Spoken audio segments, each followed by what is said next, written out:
Hi,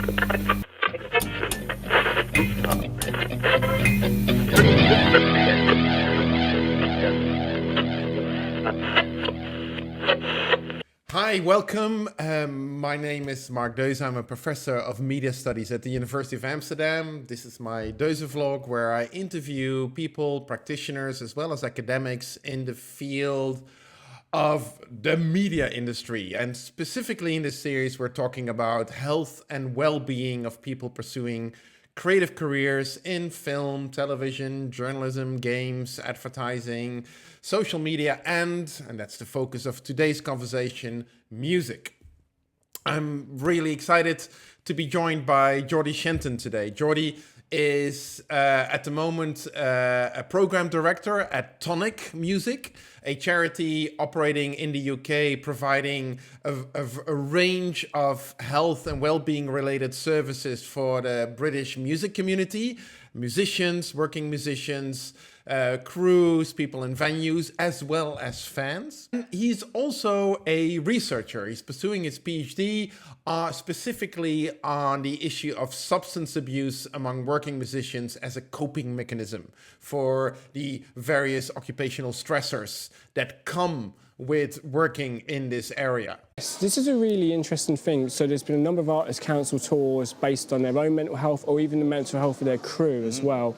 And that's really important. We've gone from a time where tours were cancelled maybe due to unforeseen circumstances or bust-ups and fights in the bands. Stomach bugs, these kind of things. It's now actually about focusing on mental health, and it's really good that artists actually state that, to say, look, we're postponing these dates or cancelling this tour due to mental health. You know, the issue itself, you know, hopefully should be addressed, but it's good to highlight the issue, to specifically say this is because of mental health. Yeah. And this will break down the stigma, and this will open the music industry to engaging more with mental health programs such as Tonic Rider. And that's going to be the focus of our conversation. How do we tackle the issue of health and well-being of people in creative careers, specifically in music, that goes beyond simply acknowledging people's own issues and trauma and what they bring to the work, or focusing, for example, exclusively on the sometimes exploitative or potentially exploitative nature of these kind of cultural and creative industries.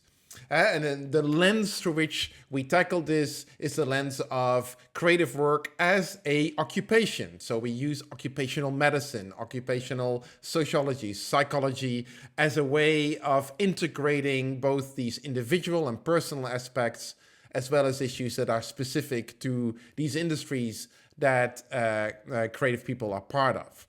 I'm hoping you're going to enjoy this conversation. We're going to talk about the unique stress bucket of people in the music industry.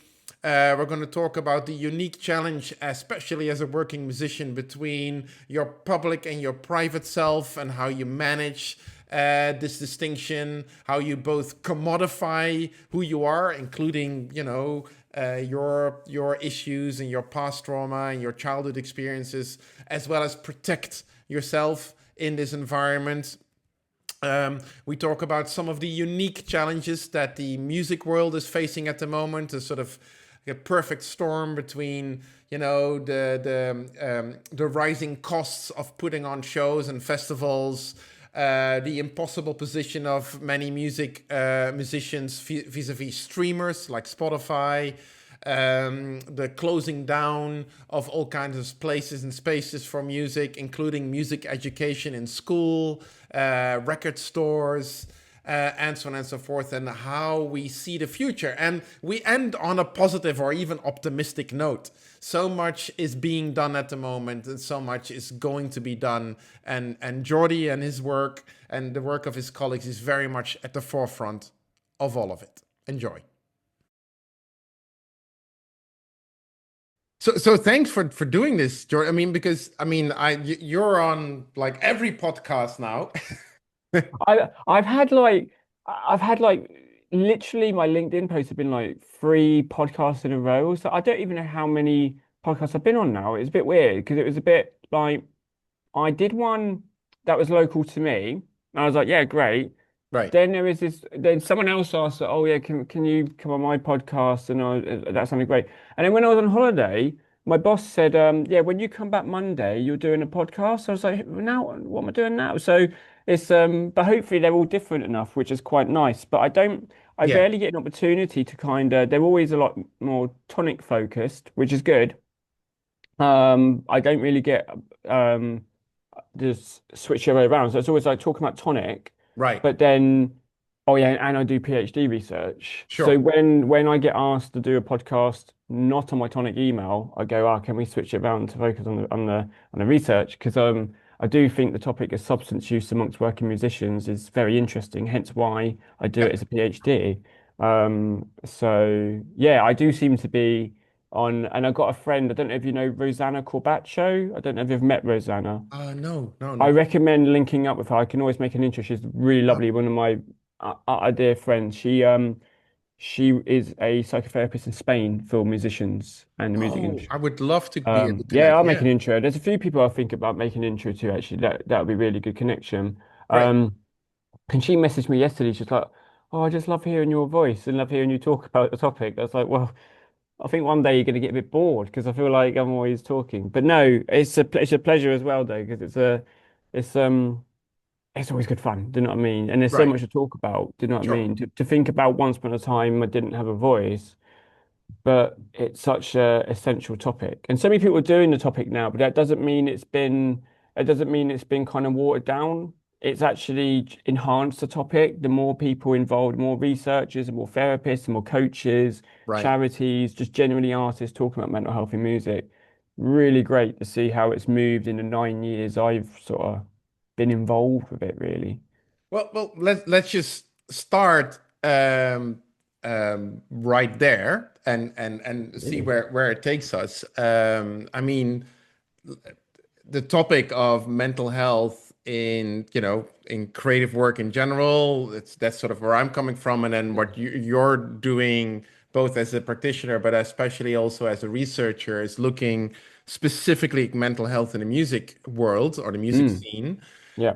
I appreciate that you often talk about, well, we shouldn't really talk about the music industry, but music industries or even music community and Yeah. how these issues play out. I think that's a really beautiful and important point. And I mean, yeah, over the last 10 years, something has happened there. Mm. And I guess that also has led you to pursuing this as a researcher. I mean, how do these two things for you line up? I mean, the fact that you're now pursuing your PhD on substance abuse in the music community, and this witnessing that you've been doing over the last 9 or 10 years of mental health becoming an issue, like a prominent awareness issue, I guess, in that community. Yeah, absolutely. I mean, I always say that I felt there was a kind of a shift in perceptions around mental health and music around the time Amy Winehouse passed away. Right. For Hmm. me, I kind of perceive it as prior to that, there was kind of headlines that were very negative and quite aggressive and patronizing towards music artists who are experiencing poor mental health.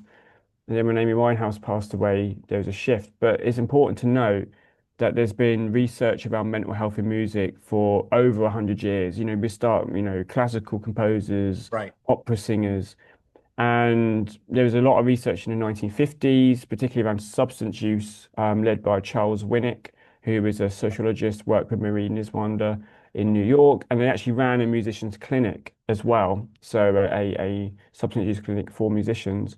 But I think the real key point in research in this field, particularly from a popular music aspect, is in the 1980s, where in the UK we had the researcher Jeffrey Wills, who did a series of studies with Carrie Cooper, and then also in the US with Susan Rayburn Right. doing some studies as well. Both fantastic characters, both really helped me with my initial research, my bachelor's research, and I'm very fortunate to have met Susan last year at the Palmer International Symposium. But really, nothing really picked up. It's like, there was this research. I don't believe Susan and Jeffrey knew of one another at the time. I seem to remember Susan told me they didn't know one another existed. So it's like it didn't really picked up, didn't lead into this field. So I very much see the Amy Winehouse as a turning point.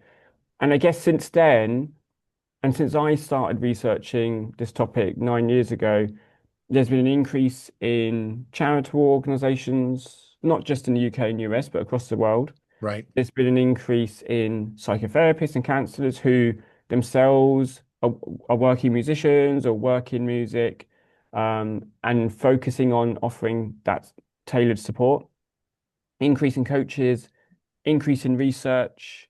For me, the research that very much influences me, that's within the last 10 years, is my colleague, Dr. Adam Freitchek, focusing on musicking and in terms of mental health and music, really, really fantastic, really big influence. And also as well, Paul Santillan's book on musicians and addiction is a big influence. So Right. seeing this real big, kind of shift. And I guess we've had kind of 9 years, 10 years of awareness. And I feel with the work I do at Tonic Music, our emphasis, our CEO, Steph Lang, and the emphasis is upon action. And I think that's really key. And we're starting to see the research starting to get a little bit more in depth now as well, because we kind of had 10, 15 years of surveys, mental health and music surveys. I think we're all a bit surveyed out. I say that as someone who's currently got a survey out on substance Yeah. use. You kind of need the survey, but we are getting to the point where, okay, we know the picture. We know the picture in the UK, in the US, across Europe. We know there's been research in Australia, in Brazil, in Mexico, all over the world. There's been research. India, there's some research starting in India. Um, Really fantastic work. So what we're seeing is this global phenomenon of poor mental health within music, whether that's music industries, music communities, working musicians.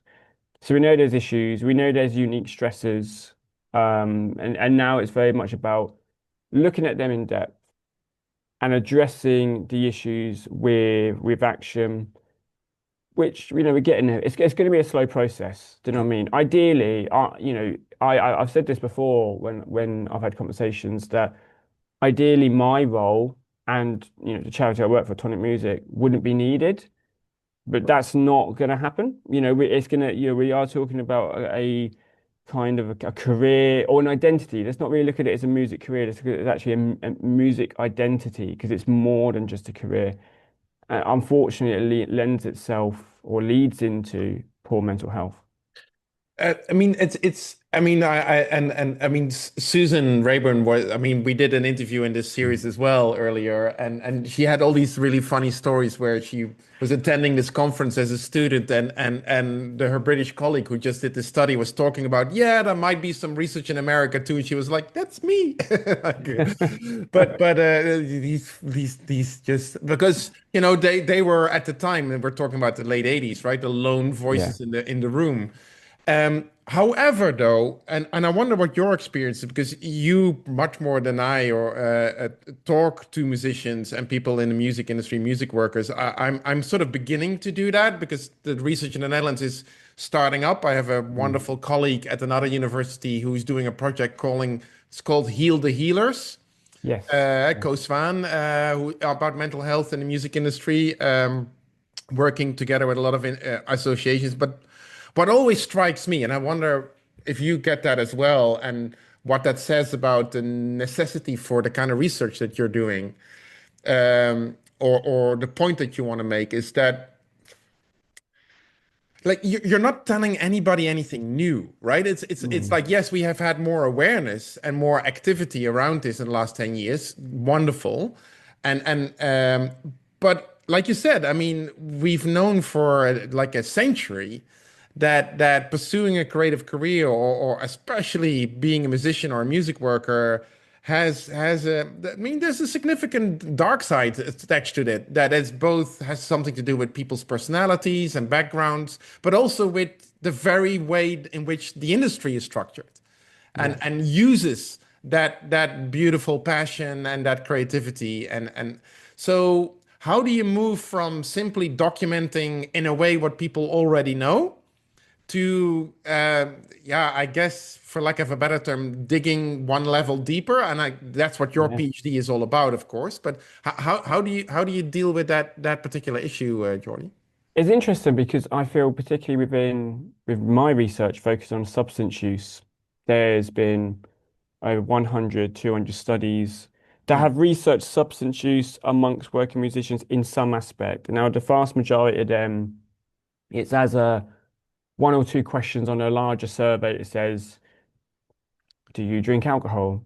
Do you smoke? Do you use illicit drugs? And measuring quantity, frequency, but they're not really delving into that data much and looking at, okay, why is this the case? So it's like we know the trend, we know some of the contributing factors, but we don't necessarily know how the contributing factors interact. You allude to the kind of individual factors around personality, adverse childhood experiences, maybe pre-existing mental health, even family history. And then you've got kind of the more environmental factors of what it's like working in music in terms of performance anxiety, creative blocks, the social pressures, the cultural pressures, financial pressures, identity. Hmm. We don't really have an understanding how that interacts. Mm. Because we seem to be in a very much a classic nature nurture debate within the field. And I think we have to be careful not to go down that because it Mm. never leads to a conclusive answer. We know it's a mix of both, and it is about very much sitting on the fence with that. I know there's been an article recently, I think within The Guardian, where there's a real emphasis on the music industry or industries being inherently bad for Mm. mental health. Too simplistic. It's too simplistic to say that because why do particularly working musicians gravitate towards music? Well, a lot of the musicians that I work with in my role at Tonic Music, if you just focused on the present environmental factors, you would have no understanding of that individual.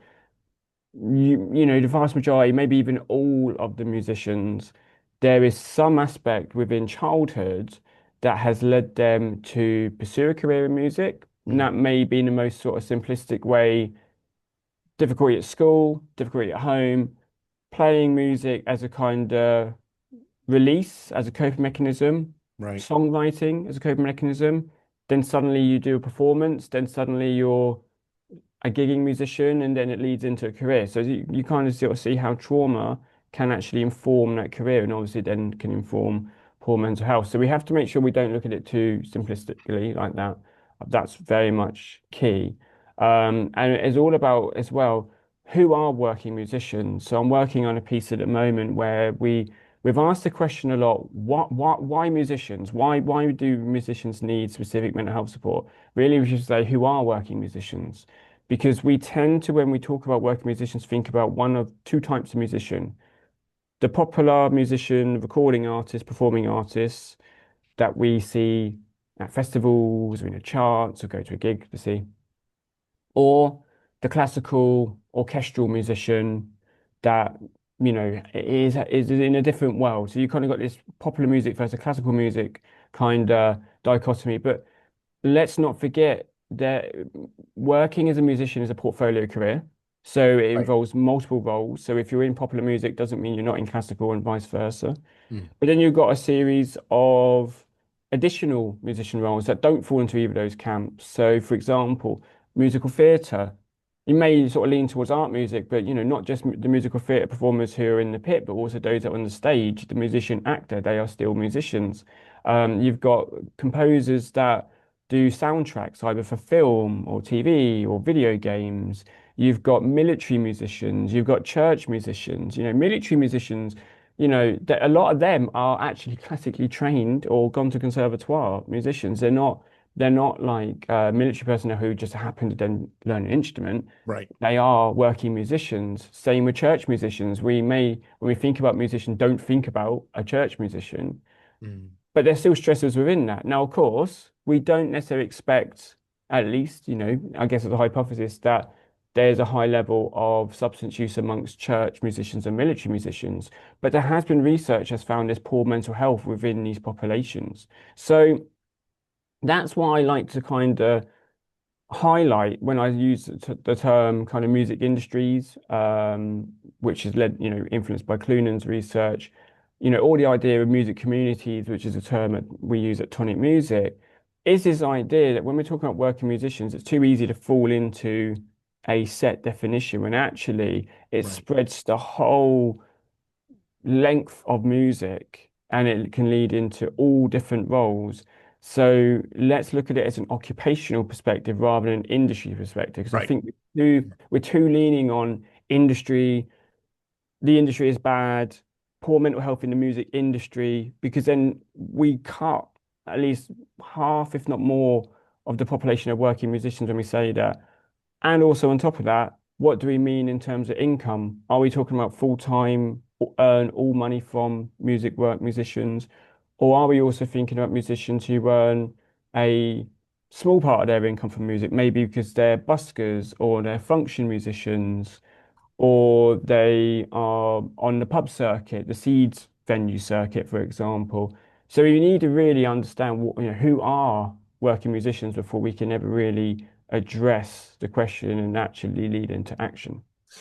It, it, that's such a powerful point, Jeordie. It reminds me of, I mean, that if you want to explain or get to the heart of why people are struggling or suffering at times, that you can't rely on either sort of the political economy of the industry, even though that's a valid, perspective. But you also can't strictly rely on individualized explanations, like of people having a pathology that they bring into the music, which is Mhm. certainly the case. But then again, the music community isn't just musicians, it's also all kinds of music workers and crews and, booking agents and people who, manage these venues and all of Absolutely. that too, right? So that you have to have something that combines this. And so this occupational perspective, I think, and also does justice to the fact that people want to turn their creativity into a career. But one thing that I wanted to ask you about this, especially about what you found and what you're finding also in your research and your work in Tonic is that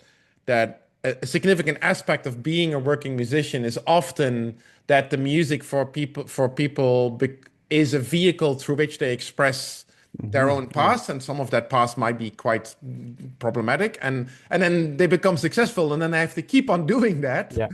Yeah. I was talking to an American journalist not so long ago, and she made this point that, according to her, and I wonder what your take on this is, that this is becoming a business model for the industry. She called it emotional Yeah. stripping.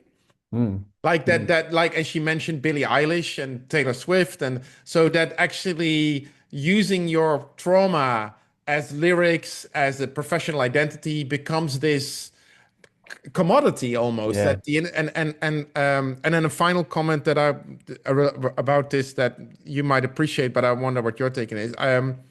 There's a hip hop producer here in the Netherlands, Rakesh Kanai, and he manages a lot of the more prominent Dutch hip hop acts. And he was noticing, he told me this the other day, that a lot of his artists sort of like show all, right? I mean, they just, on their Instagrams or on stage or in interviews, they talk about difficult childhoods and about drug abuse and about, life on the streets and he noticed it, like it was part authentic, but also part of managing their professional identity. But he realized they have no clue how to draw a boundary between those Yeah. two things. And so he started coaching them like, okay, here's this line. This is who you are with all your shit. Hmm. And on the other hand is you as a professional artist. And Yeah. yes, you can use this up to a certain point. Does that make sense to you, or is that dangerous to think Absolutely. about No, it that way? Yeah. absolutely resonate with that. It's that kind of conflict which Paul Santillan mentions about private self versus public persona, and Mm, who are you? I always use the example of Greg the electrician when I do talks, because Greg the electrician, if you think about an electrician, certainly in the UK, you have to have a qualification to be an electrician. right. So you have to be highly skilled, and it's very much, it takes several years to become an electrician. But it becomes your career, but does it become your identity? Probably not. If you're an electrician, and I say this because my friend's an electrician, if you go past a house or building that you've wired up, you probably don't feel any emotion towards that. You may not even remember you've worked at that building. Whereas with musicians, and actually anyone who works in music, any recording they've been part of, any song that they've been part of, any performance, there's that sense of identity. very much we're seeing artists in at the moment, like you mentioned, Taylor Swift, Billie Eilish. I think about Adele as well.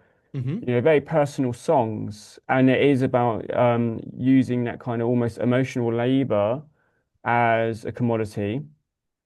Which then, Right. where do you draw the boundary? Mm. This is why maybe we've got some artists, particularly in the rock and metal world, that maybe are wearing masks or face paint and using an anonymous identity. I think about Sleep Token when I mention that, or even President, for example, a slightly newer band, as maybe as a form of protection. Because how do you, you're not expected as an electrician to give all your personal life. Like if you go and do some work, people probably don't know who your partner is or how many children you have or any heartbreaks you've had. They're not going to know that. They're not going to know that. Right. So when you're an artist and you're then revealing all that, not just in terms of the past with early childhood, but also the present, let alone the fact that the media are reporting on your personal life as they do, such and such an artist is divorced, such and such an artist is dating this person, it is impossible to draw that boundary. And then you've also got to think about you're then hearing that song all the time because if you Mm. do have the chance to go to a supermarket and not be disturbed, you're probably then hearing your song over the speakers. You got to perform that song every night. You may not want to perform that song. Then if you don't put that in your set list, you then question why have you not put this song in the set list? I think we have to remember that a lot of artists that choose not to play their early material, there may be a reason that's more linked to emotion rather than them being difficult, for example. It might be it's tied in with trauma and you don't want to revisit that kind of aspect of your life. It's such a difficult thing to manage Right. because also on the flip side, if I guess we'll note, you just kind of notice that artists who then kind of maybe create a bit more of a character are then criticized because you're not authentic. I thought these are songs were about you know this and that. So it's an incredibly you're putting your whole self, and now with social media, it's 24/7. It's Mm. 24/7. Like you look in today, read the news again linked in substance use. Lil Nas X has been arrested Right. and hospitalized. And there's a suspected overdose within that incident itself. So again, we're seeing, okay, musician, substance use, and obviously something's going on there, which is potentially negative, you would expect. I will admit the media is a lot more friendly than what it used to be, which is good to see. But again, it's you can never hide from that.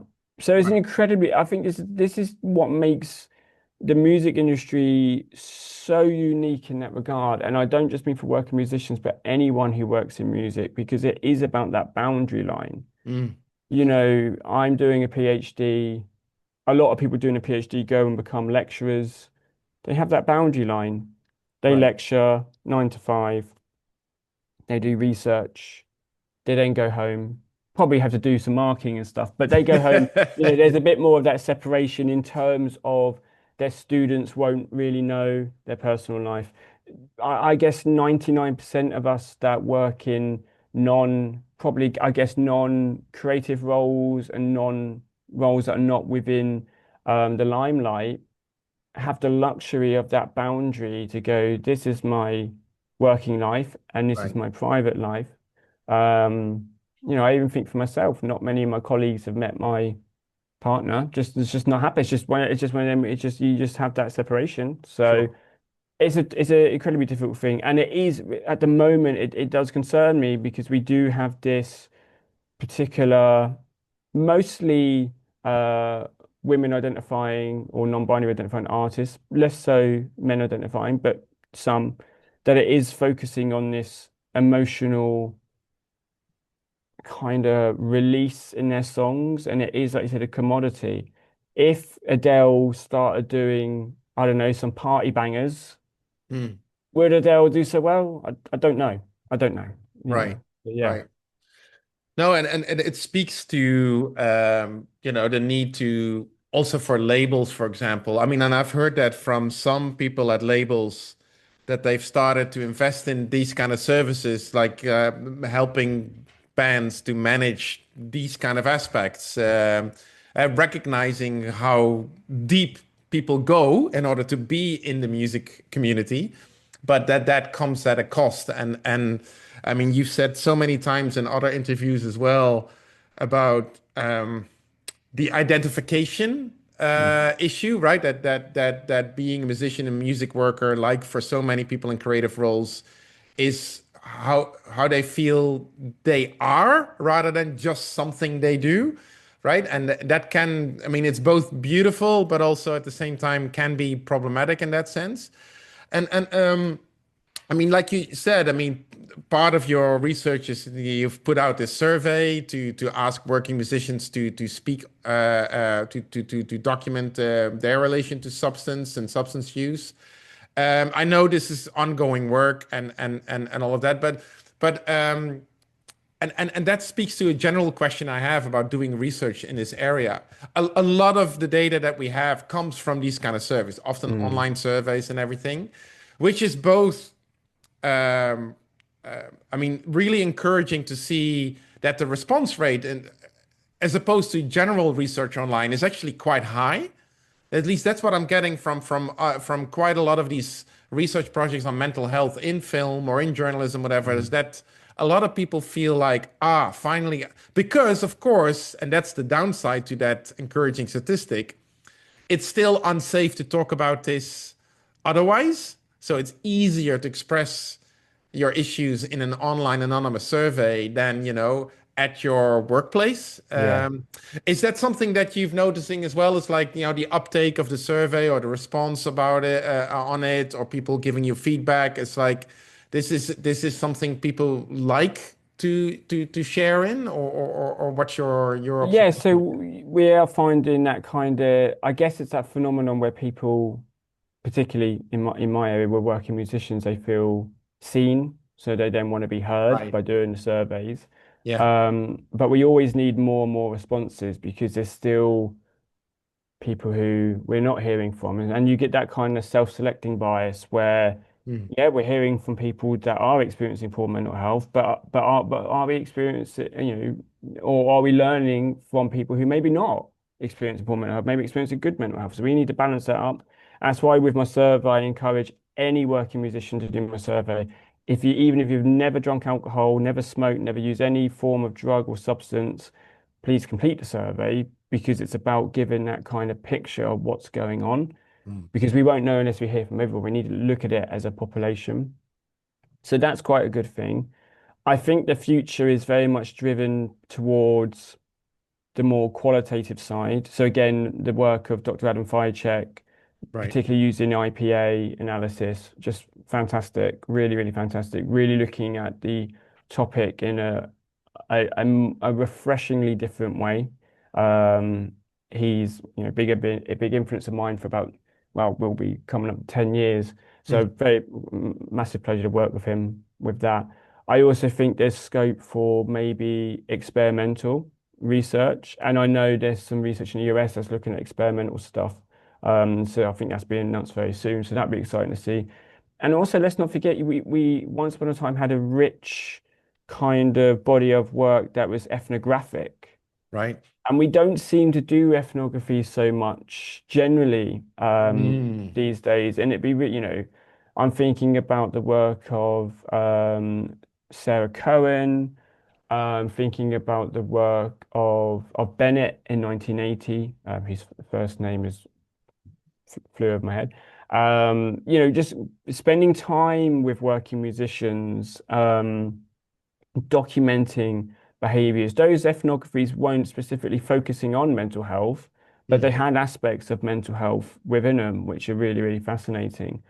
So I think there's scope for that. I mean, I'm not advocating for myself to do that, but I certainly think if there's Mm. researchers, maybe sociologists out there, because more sociological, that would look into an ethnography of working musicians, that would be really great. Because like I said, we've got this kind of population aspect, and I'm sure we're going to have meta-analyses conducted and all what's going to happen with the amount of studies we have out there.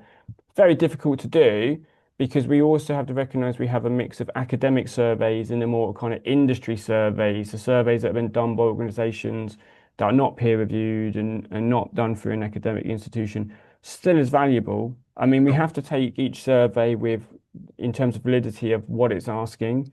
So some surveys ask yes, no questions and don't really ask about clinical diagnostic questions.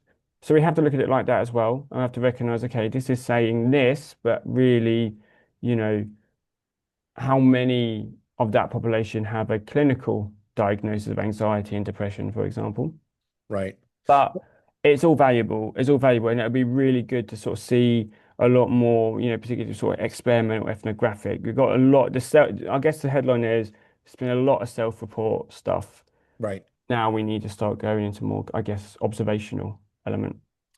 Yeah, well, to be very honest, I mean, I've been doing ethnographic work among media professionals, Mm. musicians, filmmakers, journalists, whatever, for my entire career, 25 odd years. And only just before COVID, I started doing some work on around mental health and started to learn that discourse and that because I'm not a psychologist, I don't, Mm. right?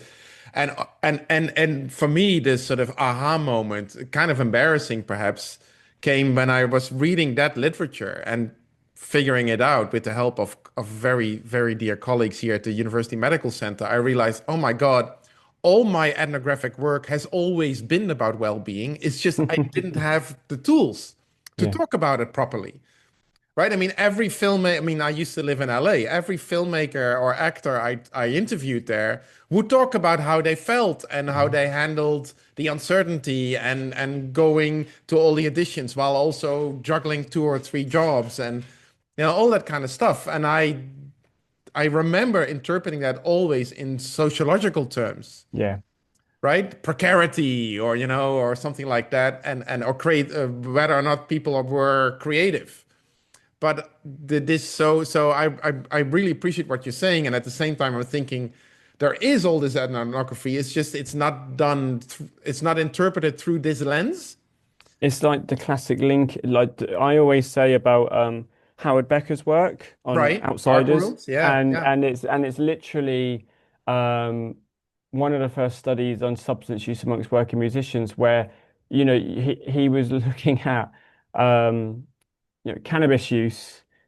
He'd chosen working musicians as the majority of the population, and it's like every single link was made within that study, except the actual direct link of, oh yeah, musicians, cannabis.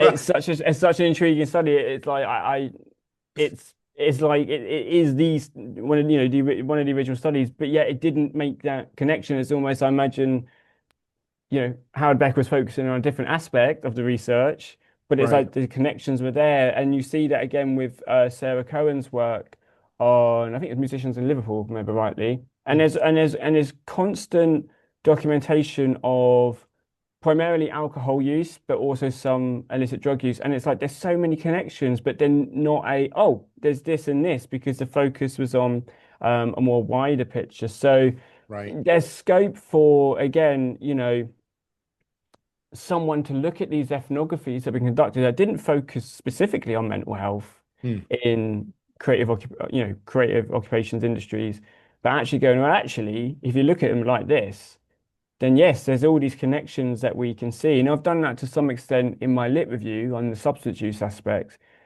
but it's very difficult to do because finding all the ethnographies, and you have to, you have to go through the whole of the ethnography to go, okay, yeah, there were connections. So it's intriguing, very much so.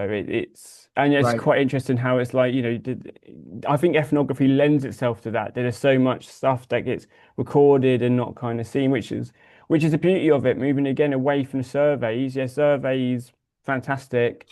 Big advocate because I'm doing a survey. But then, let's start looking at a bigger, the experimental for the more, rigid studies around this, but then the ethnography to give that rich observational experience, maybe an ethnography, say, backstage at a festival, and then a different artist and a different crew that come through, and just having those conversations to go, okay, this is how these kind of networks work. Or for me, I've always imagined an ethnography on tour with an artist. Right. How amazing could that be just to be, what is going on when an artist goes on tour? I mean, we see it. We see it in documentaries. You could even go back and say like the Osbournes TV series when you Sure. see Ozzy Osbourne on tour, you kind of see glimpses of what's going on. But how remarkable would that be? I mean, it takes a lot of dedication. Um, Well, that's the thing, right? It's expensive in yes. lots of different ways to do that. Well, I'm still hoping that my own band will break through, so I can do an auto ethnography while we're on tour. But you know, Again, but this is the thing. What's quite amazing as well. We forget that so many academics are artists. yeah, So I'm that's not, but there's so many. Dr. Adam Ficek is, exactly, a yeah, very successful musician, right, and there's plenty of others. So there is that kind of maybe there's scope for it, and I see plenty. I mean, there's another kind of bugbear I guess I have is I had the pleasure to be interviewed by a lot of master's students on dissertations around mental health and music, and I'm always encouraging them get it published. right, Even if you can't get that work published in a journal because the peer reviewing, get it published on like a website. Just get it published as a PDF just so people can see. Oh, okay, what this study yeah, did because there's so many findings where I'm just like, it's such a shame if that's not kind right, of presented. And again, that leads into a wider discussion around sort of gatekeeping within academia, and that's for another yeah, time. yeah, yeah. But there's a myriad of amazing studies that are done by masters and bachelor students, and even some PhD that just that didn't really see the light of day. So there is big interest. There is big interest. So maybe it just requires some council, maybe the Arts Council, for example. I don't know, more academic bodies to offer that kind of funding and go, yeah, Right. this ethnography, let's do this. So I think it'd be really fascinating. Well, I mean, beyond, and I really love that, like mutual geeking out about the research. Mm, And it's that, and this is, you occupy a really interesting and unique position in this space because of your work, both as a researcher as well as at Tonic Music. yeah, And because in my experience, when I do this kind of work and I talk to these kind of organizations like Tonic in my home country or in other countries that I'm doing the work, is a lot of these organizations say like, oh yeah, this is really important. Can you give us specific data because we need that to yeah, talk to the businesses, the companies, right? To show them that this really matters. Now, you're in a unique position that you do both, right? I mean, you do the research, the lit yeah. review, you gather your own data, you're doing the write-up, as well as doing the actual work of being part of an organization that provides health services to the Mm. music community. I mean, I guess my question is maybe you can tell a little bit about the work that Tonic does for those of among us that aren't Absolutely. living in the UK, but also like how do you straddle those two worlds Mm. and because that is a unique opportunity as well as I guess a challenge. It's a massive privilege, to be honest. It's Right. I was very fortunate to meet Steph Langan, who's our CEO, um, whilst undertaking an early part of my PhD. And it just led into me working at the charity. I'm now the programs lead, 4.5 years in. Um, love my job, love the team, amazing colleagues, Steph Langan, Dr. Adam Ficek, Jade Hughes, and the rest of the team as well. So it's not just me as the only researcher. Like I said, Adam does research. We also have Zara Vernham as well from the University of Portsmouth involved. So yeah, so Tonic Music, we are a registered charity with the aim of establishing good mental health within music communities. And by that, we provide tailored mental health support to anyone who works in music under the Tonic Rider program and music fans and hobbyist musicians under the Never Mind the Stigma program. So essentially, we provide tailored mental health support to both sides of the coin, the producers and consumers of music, really. So we do that via providing free online therapy sessions, peer group skills workshops, and training courses, all facilitated by mental health professionals who have significant experience working in music, such as Dr. Adam Ficek. Um, It's very interesting because when I started at Tonic Music, one of the first things I said to Steph was there is a real disconnect between the services within music in particular and the research that's being conducted. Mm, And I still think that exists now. You are beginning to see, and we have seen where academics have done research in partnership with an organization. I think it has its merits, but I also think it has its pitfalls as well. I think we need better communication from academics doing the research independently and then sharing the findings with the services in a more active, proactive approach, as opposed to just thinking it sits in a journal, so the services will pick it up. Because they don't. right. They don't. And it's not because they don't want to, it's because A, most of the time we wouldn't know the research exists because unless you're fortunate and very good at marketing that you end up in the Guardian, for example, Mm, um, then your research isn't going to be known unless you've got an academic on the team. B, if services want to access those papers, they have to pay unless it's in an open source journal. And then at which point you have all the kind of debate about open source journals. So that's a big barrier as well. So there's that case of not being able to access it and not knowing it exists. So it really, yes, it's great that there's partnerships between academics or researchers and services. It is needed, but we need to be more proactive in the two being separate, but kind of communicating in that regard. Because a one-off study of a collaboration between a researcher and a service isn't gonna, it's not enough. mm, There's a whole range of research that's out there. I think about some of my favorite researchers like Jonas Varg in Norway, for example, right. Lloyd Berg in the US, Diana Kenny in Australia has done some fantastic research. I'm sure I'm going to miss people out because I'm a big fan of a lot of amazing researchers. Um, George Musgrave, I right? just In the UK, yeah. I think, it's the UK could do a lot more. I think Right. there's a lot. I think we certainly need a lot more researchers. I mean, like I said, for me, Dr. Adam Fajcek is the tip of that iceberg. Um, but it requires the researchers to be more kind of proactive to reach out to services and just say, look, done this study. Here's a PDF copy. Whether it's like the pre-publication copy, whatever you need to do, and also the services kind of calling out for that. In terms of me, there's never really been a conflict, which is really good. And actually, to be honest, working at Tonic has probably made my PhD. Well, no, I would not gonna say probably. Working at Tonic Music has made my PhD better.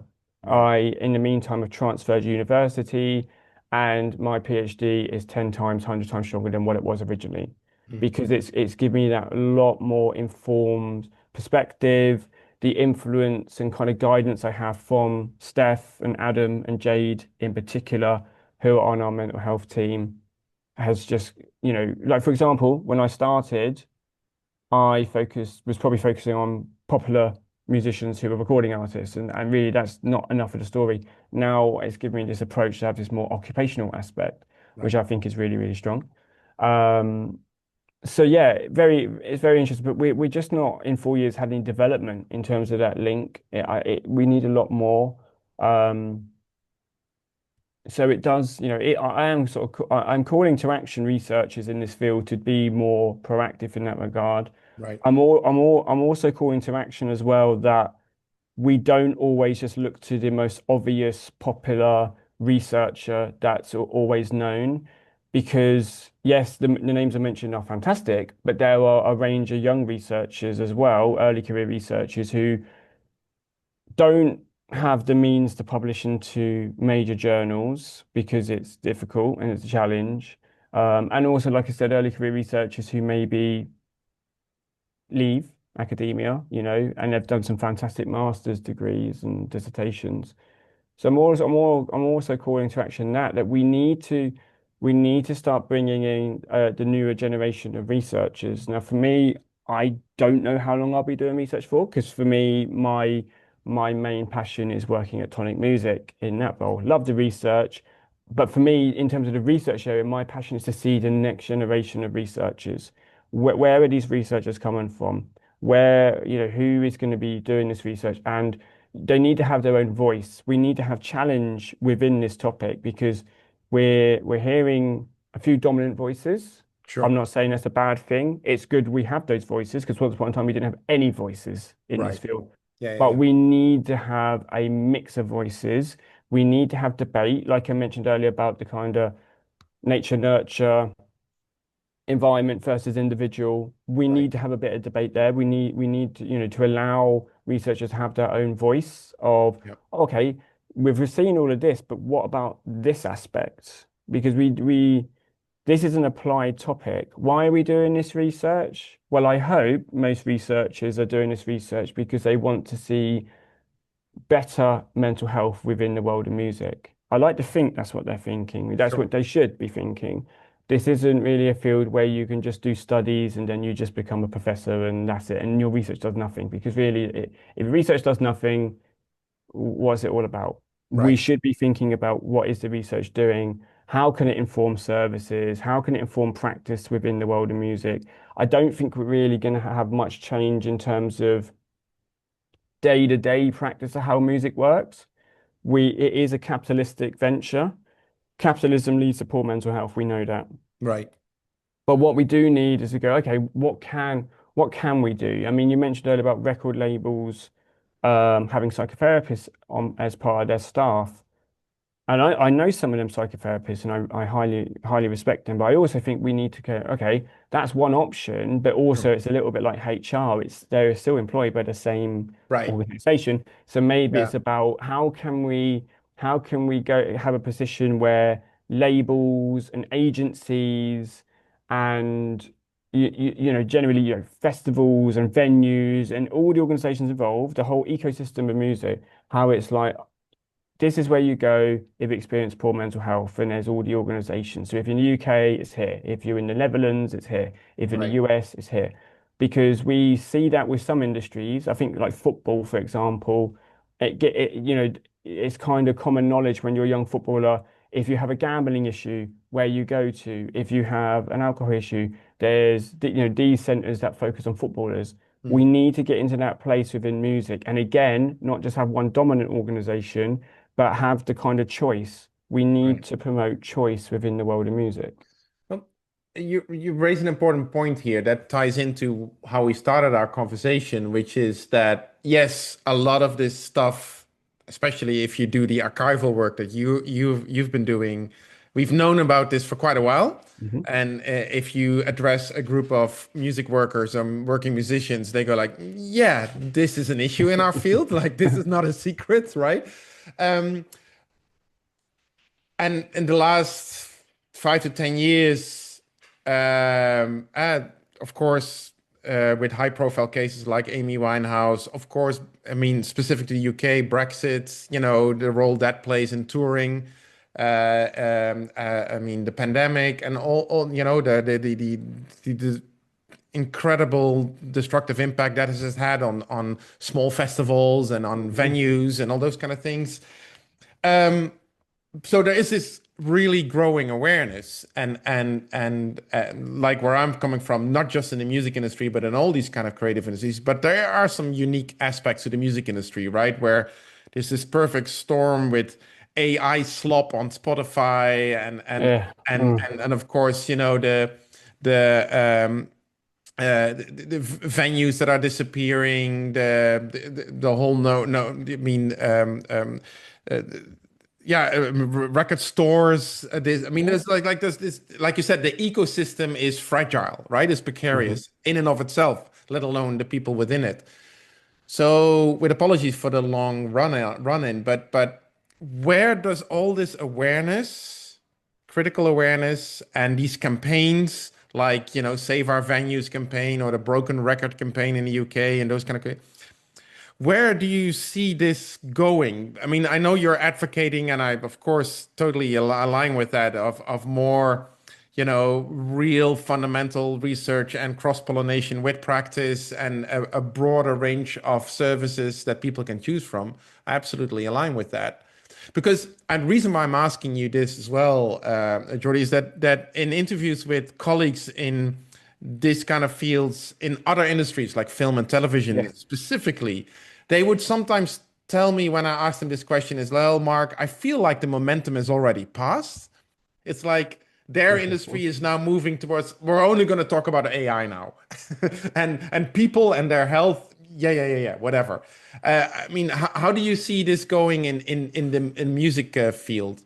So it's interesting because you mentioned a series of campaigns, and I think I've mentioned this before. So one of the reasons Tonic Music and also myself are a little bit about the word industry is because it's very economic.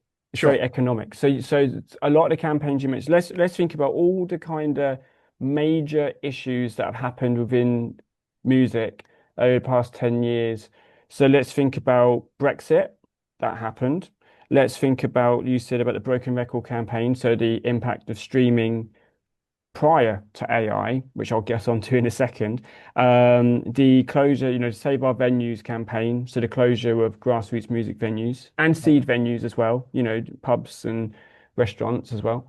And also there's closure of smaller level and larger festivals. Right. That is a real big hit.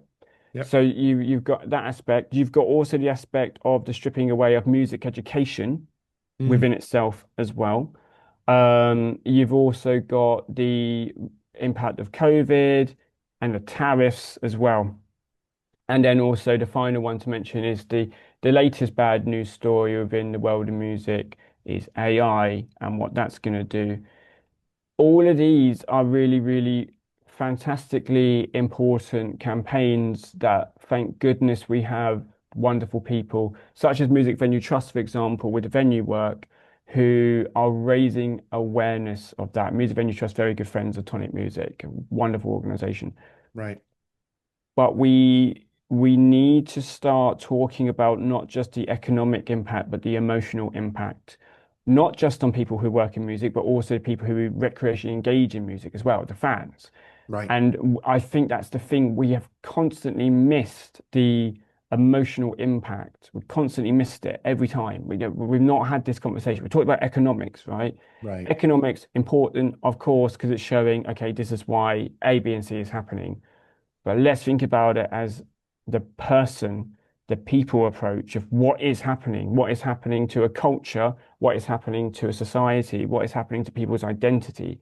Because I quite believe that if you took away all of these issues, and of course, there is no magic button where we go, oh, here's billions and billions of pounds of venues, and here's billions and billions of pounds. So artists don't need to leave the industry because they don't earn enough money from streaming. Magic button, you would reduce a lot of the poor mental health within music. Not all of it, because of the early childhood trauma and also the inherent occupational stresses of performance anxiety and creative blocks wouldn't go away. But you are talking about a series of kind of sociological issues that are adding to this stress bucket within the world of music.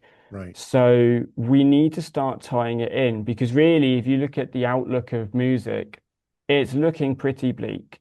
Very, very bleak. And I think AI is just kind of like if you think about all these issues of kind of like when you're playing an arcade game and you've got like the final boss, the final boss.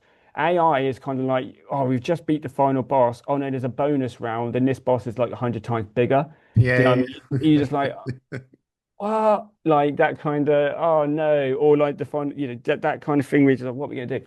Um, we need, that requires legislation to combat that because if we get down the approach of, AI music and it's gonna really, well, it could kill the industry, really, couldn't it? Let's be realistic. So and I think it ties in as well because also to get people to go to live music, there needs to be a reason to go to live music. If people can get their music as AI, there is going to be no live music because you wouldn't go and see an AI. Right. People need more avenues into music as opposed to just going on to streaming services. They need to be able to access it through gigs, through going to festivals and discovering new artists. So let's hope, let's have a positive outlook and hope that, it's going to go the right way. But I think the headline from that is, despite all of that, when I do talks, my favorite part of my job is when I do a talk, or even if I'm lucky enough to do a lecture for young people in music. I absolutely love it. I love it. Whether that's for a youth project or a college or university, it is my favorite part of the job.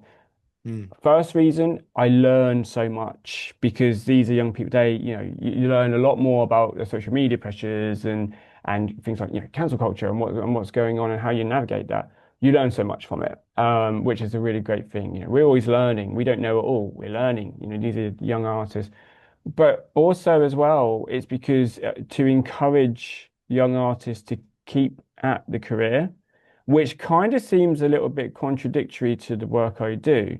But the reason I say, the industries or whatever are not inherently bad or dangerous or evil, despite Mhm. what some people are saying in the media. Yes, there's pitfalls. Yes, there's sharks. We're talking about an industry made up of vulnerable people, i.e., artists or crew members that kind of need to run away from run away to the circus effect.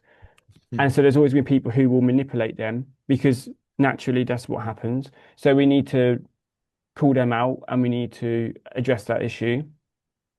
But if I genuinely believed that working in music was inherently dangerous, I'd be telling the young people to go and become electricians or plumbers or, Sure. get a trade, as you'd call. I would never say that to any young person about working in music. I always advise it's difficult, it's a challenge, be realistic. Not everyone's going to be playing stadiums in the room. Some may only go so far as playing the pub circuit.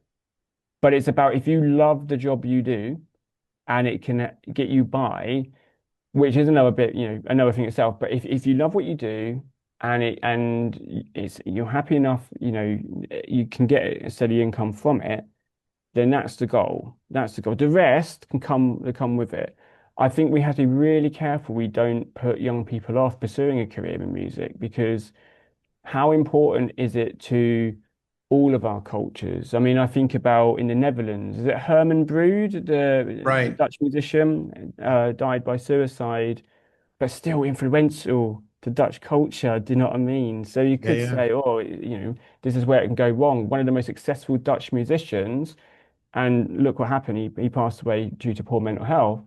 But actually, how amazing to contribute to culture. And I have always asked in these talks, put your hand up if you love music. No one has ever not put their hand up. Right. And what we need to make sure is that in 20, 30, 40 years' time, that same group of people still have their hand up and they haven't got their hand down because they've actually ended up hating music Mm. because of what's happened. So it's a big encouragement. That's why I'm very, very against the kind of headline grabbing, negative research article output that sometimes goes out there, because I have seen some amazing young people, and it is just about that preventative educational approach. That these are the pitfalls. Right. These are the pitfalls. Let's ensure that not just at colleges and universities, but youth projects, which they do. There's some amazing youth projects across the UK. For example, near me, there's a project in Ipswich called Tune Amazing. Do like 12-week courses for young people about, just how you do this, just how you do that, just how you do this. Right. Fantastic, brilliant work. But let's make sure we're teaching particularly young artists, you know, about recording contracts and what to be careful for, about, safety when performing, safety with and engaging with fans, just to kind of, this is almost a bit like, let's think of it almost as kind of the I guess the safety equipment you would give a builder or an electrician or a plumber, wearing a helmet, wearing a high vis jacket. Let's equip young artists with this same kind of approach to be like, this is what you must always do. This is what you must always do. Very difficult because there's always going to be demands that you break that. But the more and more we drive it through with the younger generation, the more it will spread and begin to happen. Because suddenly you will see artists potentially will go, I don't need to be under this label because I can Right. do it through this. But we need to equip young artists with that kind of safety equipment. Yeah, yeah, it's and it really ties in what you said at the outset, this occupational perspective or occupational medicine Yeah, almost yeah. perspective on creative work. That is such a great It perspective. is occupational medicine. It's Yeah, occupational psychology. I mean, Palmer, who I'm a member of, the Performing Arts Medicine Association, right, performing arts medicine.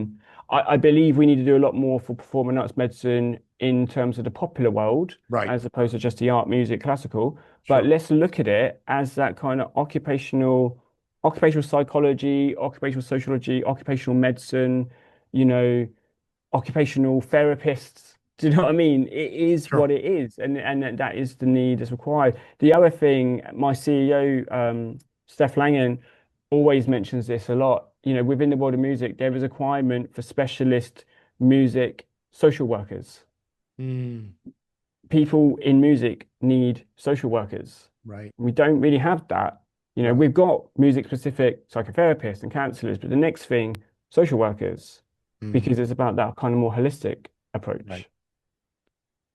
Well, I mean, thank you so much for taking the time, Jordy, to talk about all of this and for geeking out about your research with me. It's sort of geeking out, isn't it? I love Absolutely. that. Let's do this again when you're further along with your research Yeah, without a doubt. and maybe get some other people involved and do this because it's such a, yeah, it's really powerful work that you're doing. So thank you so much for that. Absolute pleasure. Thank you, Mark.